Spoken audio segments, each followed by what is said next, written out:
For the Young at Heart is sponsored by Duville Life and Wellness Community, a commitment to care, a legacy of compassion. This is Duville.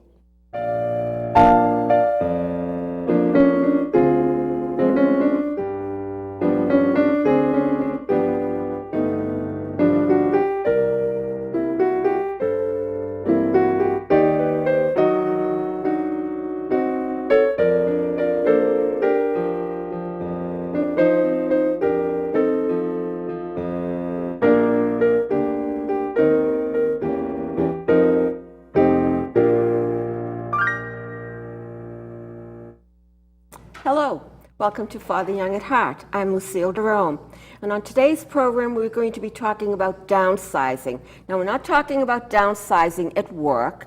We're not talking about people who might want to diet. We're talking about downsizing a home. People may have lived in a 6, 7, 8 room house. They need to cut back on it. My guest today is an expert in this field. Her name is Claire Lesage, and she's the owner-operator, care manager, senior care manager, jack of all trades for Wits End. Thank you for coming today. Thank you. Oh, I appreciate goodness. it. Yes. I love the opportunity. Oh, it's such a dynamic issue and such an emotional issue. Oh. We're talking about sentimentality. Absolutely, and that's the major thing is that, particularly with older people that have lived in their homes for 50 or 60 years, some of them less, but some of them more. They've accumulated a lot of prized possessions, and it's very emotional. It's almost like having a death in the family that you have to think about, what am I going, where do I begin? Right. Number one, and then what do I do with all this stuff that I've accumulated? And of course, and number three, I just can't give it away because it's valuable. Right. So you have to kind of weigh all these things, you know, and it's a very trying time. With your experience, because prior to this business of Wits End, you're also working with the moving industry, so that you've seen a lot. I have seen a lot, you've and seen a lot. I've seen. I worked for the moving industry for about 17 years in the administrative areas, dealing with clients and helping them prepare and coordinate their moves. On certain occasions, when the busy season was in, you know, everybody, all hands on deck, and we all got to go out on a truck once in a while and do an actual physical move, helping the client do unpacking or different things like that.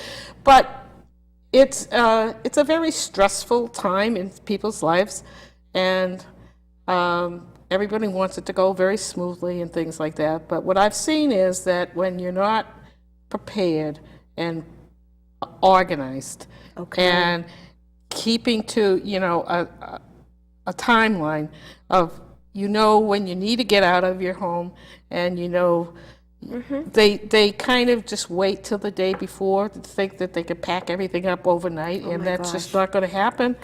And there are a lot of steps that and logistics that have to happen before the actual move out and move into. What are some of the reasons that people do downsize? Well, they downsize because they are, well, baby boomers downsize because they're empty nesters now. They don't need the family home. They don't want to be mowing the lawn all the time, so they think, well, I'll buy a condominium and everything will be hunky-dory. Some older people downsize because the house is too big, they can't keep it up, they're physically unable to do their normal day-to-day routines. They need some extra assistance, so they may look towards independent living or assisted living and different things. Not necessarily nursing home, but you know, an apartment where they have some independence and they have some quality of life and different things and companionship. So they're moving from, say, 2,500 square feet down to less than 800, 1,000 square feet. So they're limited in what they can take. So in that type of situation. Baby boomers are downsizing to a condo. They can kind of do a step down and then, you know, periodically move on Okay. from there. So Okay. Sometimes seniors have families who live in other states or other communities, and the seniors want to move to that community, which is downsizing plus. absolutely, Plus. that's a major move. When you're moving, say from Massachusetts to your son and daughter-in-law living in Virginia because they Right. work down in the DC area or Right. something like that. That's a very major move, and there's a lot of planning and coordinating that need to have happen. Whether or not the family can come up here And help and them. help them with the sorting and different things like that, because when you're moving, you have to look at everything that you've accumulated.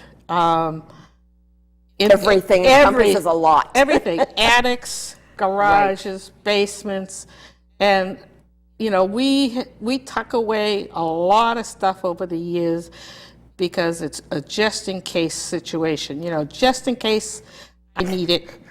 You never know, I might need it tomorrow. Right. And so we need to kind of, but that's a major move. It's an interstate move. It's I might need that. I have 3 sets of dishes, and I might need all 3 sets of dishes. well, good luck. Right? You never know. You never know. You never know. That's But right. maybe you should give those 3 sets of dishes to your grandchildren Right. so that they can use it. They can use it. Right. Keep it in the family. Right. Keep it in the family. Right. So moving out of state, you've seen that a lot too with senior citizens. Then. Oh, I've absolutely. seen it too, actually. I've seen them moving out of state, and then I've seen them moving back Move back again. because back in the 70s, 80s, 90s, people would retire, move to Florida That's right. because they could, and they loved it and different things like that. But their family, some of their children and family are still up here. Right. So as they age, their health is deteriorating, Right. and they feel the family wants them closer because they want to oversee their care, and which is lovely. So they have to move them back. Right, right. I've seen disasters where family will hire a moving company. They'll go to Florida. The moving company will go into the parents' house in Florida, pack up everything, and everything get moved up here into, say, an assisted living facility, goodness. or a 1 or 2 bedroom apartment, independent, but not a large place. And it's just It's a disaster. Right. wall-to-wall boxes and right, disasters. right. And then the daughter or daughter-in-law, whichever the case may be, starts doing some unpacking, can't find something that they know that their mother-in-law had. Okay. Well, you don't know what Ma threw out, gave away to a good Sure. friend. So so it just gets Right. leaving the senior. It's a confusing time, and it gets confusing. Things disappear, Okay. not on purpose, Right. but they just But they do. They do. So some of the ways to counteract some of these challenges Right. is really planning for it, if at all possible. Right. And you mentioned the word organizing Right. too. So that's my role. Right. And that's the role of a senior move manager, is to come in and work with the family, the client and the families, and make sure that all the logistical steps that need to be accomplished are accomplished in time for the move to happen. Okay. And in an organized, logical, Right. educated process, Okay. So you or someone else or a family member or a friend says they're coming in and they're helping, we'll call it Mrs. Smith. Yeah. Mrs. Smith wants to move, needs to move, has decided on a place, it's already been picked out. Now what? I've got all this stuff. Okay, so you or family or a friend helps. Well, here, do you really need this? Well, yes, I do. Do you really need? Well, yes, I do. So you must come up against those kinds of challenges. Oh yeah, it's a big challenge because you have to convince them that they don't really need it or they can't. And sometimes it's almost a tough love situation that you gotta say, well, you can't really take it with you. Okay. You know, you're going to have to make a decision. I've heard and I read an article about somebody doing what I do, other part of the country, and this woman had a collection of teapots, like 85 or 90 teapots that she collected because she well traveled and different things like that. So obviously that teapot collection is not going to be able to fit comfortably in an assisted living. Right. So she said to her, choose 3. And then she took pictures of the remaining, 80 something. And she went to Staples or one of the office supply stores and she had a poster made. Like the posters of, the Yes. doors of Dublin Yes. or different things like that. So she had a poster made, framed it, and it's hanging in the thing. So she's got her collection. She still has her collection. She still has her collection that she can look at, and she still has a couple of her prized Right. teapots. Right. But That took a process to come to that decision. yeah, when you and think it's all about it. about compromise. But if there's I tell my clients that if you absolutely cannot live the rest of your life without a particular item, then somehow, God love you, we'll find a spot Right. for it. Right. We may have to suspend it from the ceiling, but, we will find a spot, because if it means that much to them Right. and it's going to keep their quality of life, that's the important. It is important because they need to be able to make the transition to their new Absolutely. home. And how do you make that happen? So I love that idea of the poster. Yeah. I can imagine something like that with people who have collections of snow babies, Snow babies, Hummels. Hummels. Yes. Hummels, anything like that, you could do that for a lot of different Right. things that people have a tendency to collection. Right. So that was just one. I thought it was a great idea. I wish love I it. had thought it myself, but I didn't. But I'm going to steal it from her, or Well, it's a wonderful idea. Not steal it, but Well, copy you're communicating it. a good idea. I will copy it maybe if the opportunity arises. Okay. So- What about someone who thinks something is so valuable, but it's really sort of so-so, or maybe in some people's eyes, junk? Yeah, that's a tough nut to. Of course, we all think our stuff is valuable. yeah, You right, know, right. I mean, I have things that I think are valuable because, I paid a lot of money for it, and I liked it. And I'm shocked that you might not like it. So I mean, and they hate to part with it and different things like that, but they don't want to just donate it. They want it sold because it's valuable, and I try to explain that there's 2 types of value: sentimental value as well as monetary. Monetary. And monetary value in your eyes or the eyes of the buyer are 2 different things. Right. So it's a willing buyer for a willing seller, and Sure. they come to a meeting of the minds and they arrive at a price. So it's a difficult situation, and I do the very best I can to try, if I really know that things aren't going to sell, Right. to try not to have a sale. Well, there might be an estate sale for some things if they're moving out of state, for example. Oh, absolutely. And there may be very high quality, and Yeah. there are certain people that should have a sale. Right. Absolutely should. But then there are certain things that aren't going to sell, or if they sell, they're not going to sell for the price that you think it should. And then you get insulted. Okay. And you get hurt.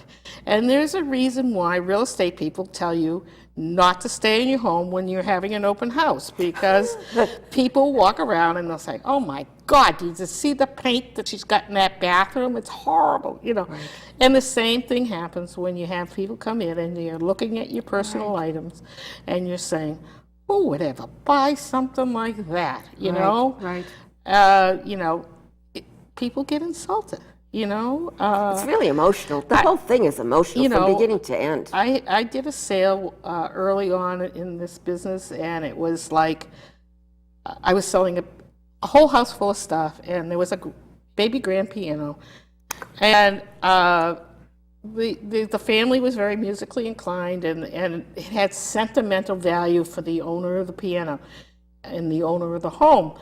And the day of the sale, somebody came in and started tinkling on the keys just to try it out. You know, you aren't going to buy it without trying it. And she says, "Oh, it's tinny." Well, the owner of the property kind of lost her cool a little bit, and she slammed the keyboard. Oh my gosh. And she says, "I'm not selling it." Okay. So that was was the it. end of it. That was you the know? end of it. That was the end of it. Okay. So it's Okay. like, you don't like it, you know, but then, you know, I had to have a conversation and say, Right. you know, she wants it. We need to sell it. Right. Yeah. So, With smaller items, you might send somebody to a consignment store, and that'll be the eye opener also. yeah, the consignment stores and things Sure. like that, or, you know, to try to sell it, because you bring it to a consignment store, that's an eye opener, because Yeah. you're only going to get a certain percentage. That's right.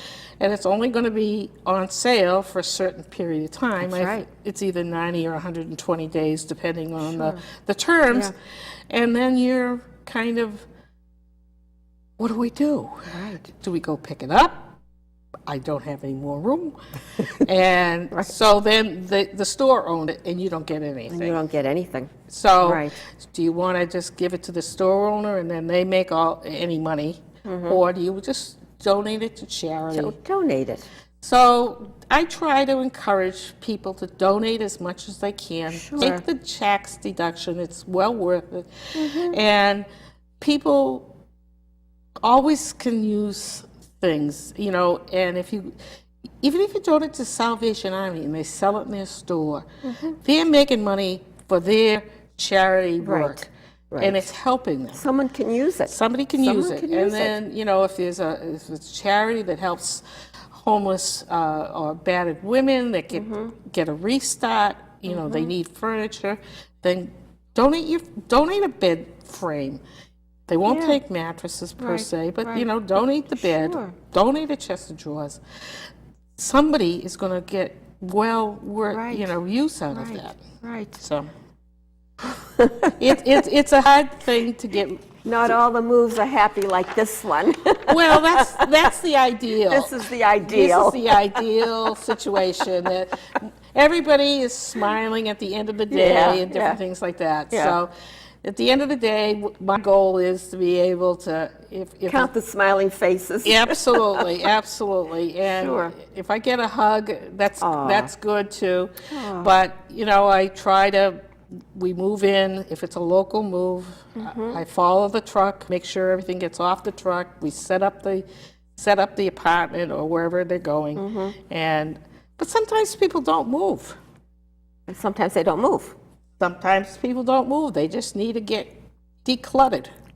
Oh gosh, that's a whole other ball game, isn't it? Decluttered, you know, because if they're in a hospital, if they say they have fallen and they had to go to the hospital and now they're in rehab for a period of time. Right.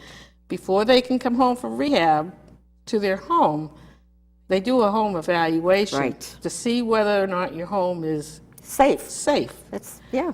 You know, there's not a lot of clutter around. Well, you and I have both been in homes, I'm sure, that you wonder how people can get around. Right. And no way can, in some situations, if they're in a wheelchair or a walker, Right.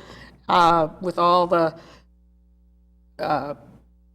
stacks of books and papers and magazines and extra furniture that they have in their houses, that they're going to be able to maneuver Sure. through safely Right. without ending back up in the hospital. And that's not the name of the game. We want them to be home Yeah. and I mean, recuperate right. and get back on their feet Right. again and live a quality life. That is the goal, to go home. That's to be it. able home. It's not a house. Or an apartment. It's home. It's home, wherever home is. Right, Wherever right. you consider your home to be.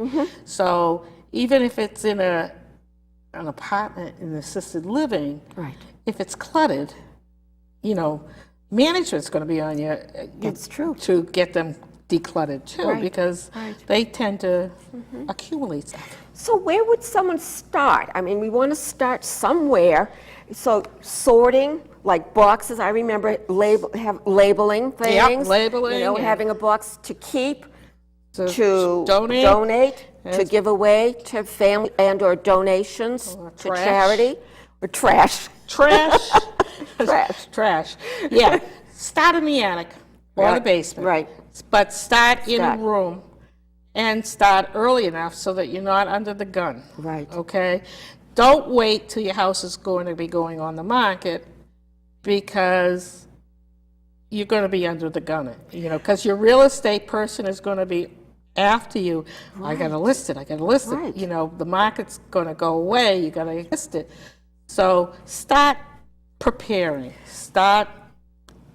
I like what you said that earlier too, the preparation, the planning ahead of time. I remember one of my professors saying, everything takes longer than you think it will. So if Absolutely. you think it's going to take 3 weeks, it's going to take 6 weeks. Yep. If you think it's only going to take you about 2 months, then it's going to take longer. Mm-hmm. And start sorting. Start with a bureau drawer Absolutely. or a cabinet. Just start somewhere. I would start with the least sentimental objects first. That's just the way my mind Yeah. thinks as a social worker. Just go into your bedroom and start with your bureau drawer. And, you got stuff in those bureau drawers that you had, let's face it, we all wear the same things over and over We have our again. favorites. We have our favorites. Right. This one fits better than the other one, so, and the stuff that we don't wear, let's get rid of it, and start paring down. One afternoon, working in 2 hours, maybe 3 hours max. You can even sit down doing that. Sure. And get a trash bag and then put the good stuff back in the drawer. That's to keep, one thing's done. There you go. There you go. And then you see some progress. You You don't get see- so disappointed right. and discouraged. You see some progress by starting small. Right. And, like my nightstand is loaded with books. Well, I should really kind of pare that down, and start not throwing them out, but, recirculating them among the neighbors, Right. that need it, or Right. bring them to the nursing home, or bring them to an assisted living, someplace that they're going to Sure. get used. So, Book sales. but Places have but book sales, start too. early, Right. because you're going to be under the gun. Because once that house is listed, it's going to need to be. The real estate people are going to start staging it and Okay. making sure that everything on the kitchen counters are off, and there's no personal pictures on the mantle, and all the necessary things to do to sell your home. So these are things that you can start doing on a, I tell people when I give my talks to some of the Council on Aging, is that if you have shoe boxes full of pictures that you haven't put into albums yet, Oh, God, or you've peeked anything, in my house. so I mean, we all have shoe boxes or boxes of pictures. Some of them are duplicates. So I tell them, sit down one afternoon Right. on your sofa while you're watching the soaps or doing whatever, and sort through them. Some of them you may not even remember who they are, so you can throw them, or you have duplicates, so you put one aside and throw the other one away. You don't need 3 pictures of the same thing. So that's another way of trying to organize, So try to pare down the multiple boxes to the bare necessities Right. that you need to do. Do you recommend keeping them in a shoebox once you've pared everything down, or should they be in a book, or should you digital them in the computers or something? I try to say, get your grandchildren to scan them and put them on one of the USB discs? discs, Oh, yes, yes. and then load them into one of those electronics picture frames that you can have it recycle the Okay. pictures, and then you can have these pictures on your end table or coffee table or something like that, wherever you're going to be moving, and you don't have boxes and boxes. There you go. You There can you give go. the boxes to your kids. Let them put them in their attic. Oh my God. So we've talked about some of the stressors of moving, all this stuff, the sentimental value, the anger if someone thinks your stuff isn't valuable. Yeah. Okay, that's it's a very that's important. That's important. that can be a real deal breaker. Okay. You know. What about family members? Usually helpful with this? Do you rely on family members as much as possible? And then if it's too much work, hire somebody? Is it friends? I mean, in your in your work experience, what have you noticed? Well, you'd like to think that the family is going to be able to step up to the plate, and oftentimes they do. God love them, they do. But there are certain circumstances that they may not be able to, Right. because they may live out of state, or with it not an easy drive. I mean, if we're living here in Massachusetts, somebody could live up in Burlington, Vermont, which Sure. is a 3 or 4 hour drive. Sure. So they may not be as available as you'd like them to be, Right. you know. And So you rely then on closer. yeah, and then you figure, well, I have friends. Well, depending on, my friends are getting older, so How much can how they much do? can we rely on Right. our older friends, you know? And are they going to be able to do some physical work? And it's physical is physical. work. It is. When you go up to the attic or into your garage or your basement to try to sort through things, carry boxes. Some of our attics here in New England pull down That's right too. ladders. They're true. not walk-ups, or you may have storage space that you can't even stand up in. So you need to have somebody that has a little bit of agility and different things like that. Right. It'd be nice if your kids Yeah. are available, your grandkids are available to come and help. But are they going to be there on your timetable? On your timetable, sure. You know, sure. So here's again where the planning and the organization comes in. So you're assessing over time Right. who might be available now to help with this versus that. Right. Okay. And it's always good to, when you start talking about the logistics, and to have people together. Like, if you can have the family Right. as well as the client, and talk about, Communicate with each other. right, Can you develop a plan. All right, together. In terms of developing that plan with everyone together as much as possible, would you say, given we're going to be summarizing, would you say that is the most important thing to do, Yes. basically? Right. Right As up mu- front. Right up front. Right up front. Right up front. To talk to all the parties involved. Say, okay, what is the best, what can you possibly, the client, do physically? What is the family going to be able to contribute to Okay. this? And how much other time is going to be required by a third party Okay. to try to pull together all the logistics? Given all that we've talked about, I need to thank you so much for coming today. Oh, you're very It's been welcome. packed with information I and hope- planning and organization and what to do with stuff. Stop. Thank you. You're welcome.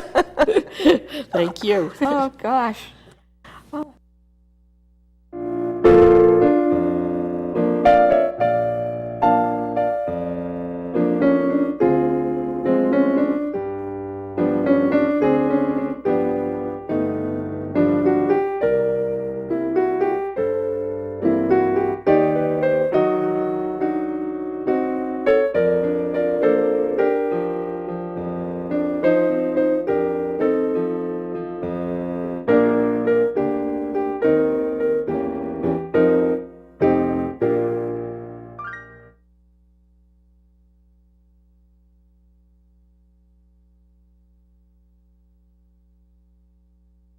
For the Young at Heart is sponsored by Dewville Life and Wellness Community, a commitment to care, a legacy of compassion. This is Dewville.